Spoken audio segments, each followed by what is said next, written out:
had lunch and we'll be going to our next destination. Have a good day. Ohio gozaimasu. That is how you say good morning in Japanese. I want to share with you my experience of an ultimate culture shock. When I first joined the Navy and got stationed in Japan, I discovered what I consider America 2.0. I guess you can say reality hit me completely different.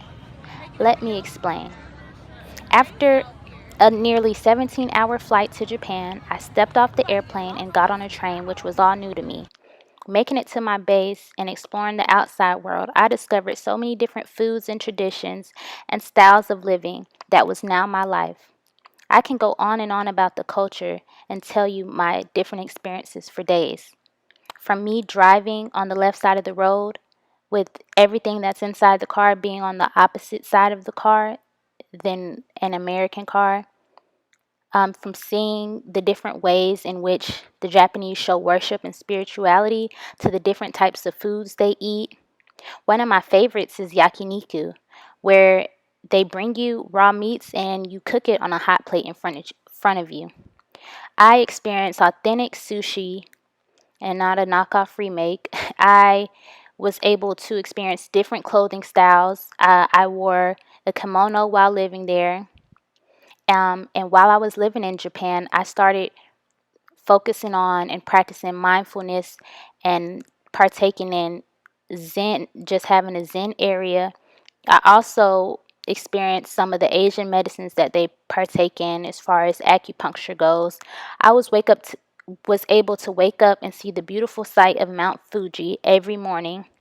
I have done the fish foot spa, and that's becoming even more popular in America. I have even used the Eastern toilet. I guess that's what you would call it. I went on excursions and visited many places from Chinatown to the Great Buddha. I've been to Korea, Australia, as well as Guam and other places of this world I never thought I would be. My favorite part about experiencing another culture is that it opened my eyes up to accept that there are other ways of living life. Um, and I have also lived in Japanese studio houses and driven in smaller cars than what I'm used to. I've been to the Japanese movie theaters, just being able to translate different things and get around because most signs were written in Japanese.